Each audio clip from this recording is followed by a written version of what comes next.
we will see the definition of discrete time Fourier transform. Fourier transforms are for periodic signals. Discrete time means digital signal. A discrete time non-periodic signal x of n can be represented as x of n is equal to 1 by 2 pi integration over 2 pi x of e to the power of j omega and you can note the omega here. So for digital signals we will be using this symbol, and if it is a continuous means we will use w. See this is also synthesis equation. We can write instead of 2 pi minus pi to plus pi, and that can also be your synthesis equation. You can use any of the equation for defining the synthesis equation for discrete time non-periodic signal. This is a frequency domain signal, this is a time domain signal. So where x of omega, instead of x of e to the power of j omega, we can also represent it as x of omega. Okay.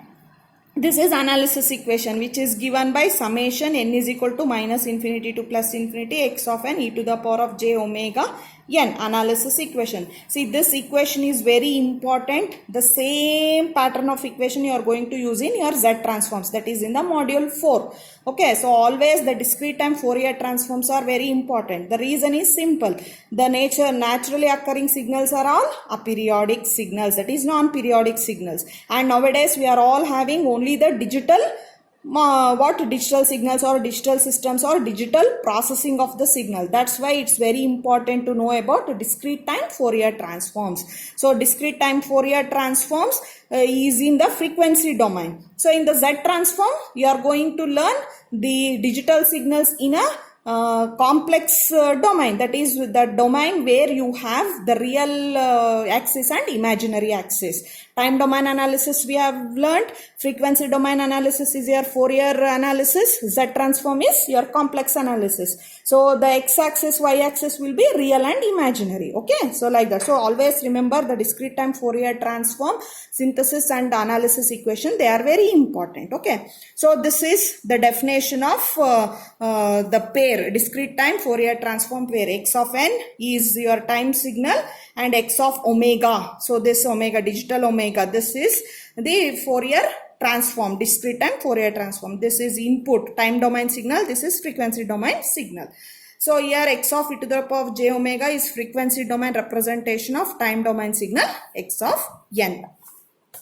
And here also we will see the existence of discrete time Fourier transform. So in the definition of analysis equation of discrete time Fourier transform, we observe there is a summation over infinite range of n. So that is this minus infinity to plus infinity. Okay, so hence discrete time Fourier transform to exist, the convergence of the summation is necessary. See, the convergence means this should be absolutely summable.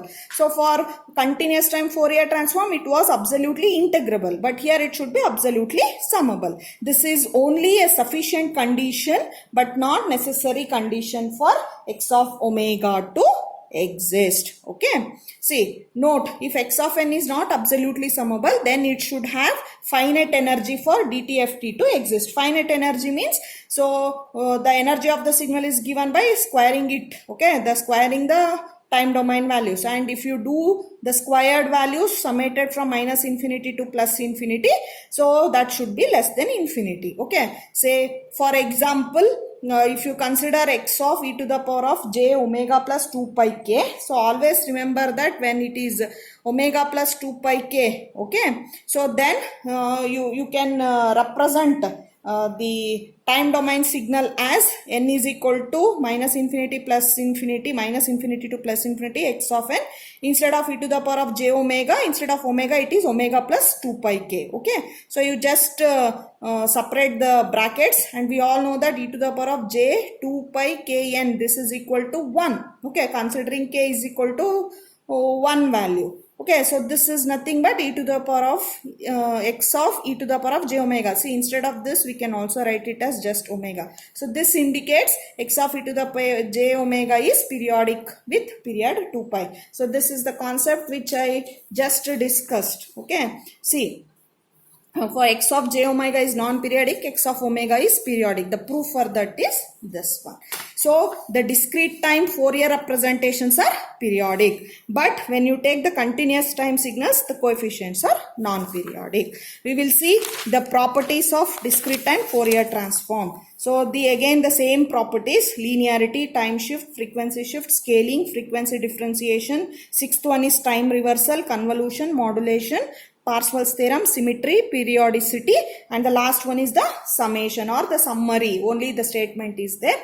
So in the next video session, we will learn the discrete time Fourier transforms. Why I am dealing discrete time Fourier transform? Because for continuous time Fourier series we have done. So here I will explain all discrete time Fourier transform properties proof and the continuous time Fourier transform, that is analog signals properties proof. You should do it. Already was for series we have done, okay, and for discrete in the transforms I will be doing. So you have to write the proof as the assignment 3 and you should submit in the Google Classroom. That instructions we will give you in your group. Thank you.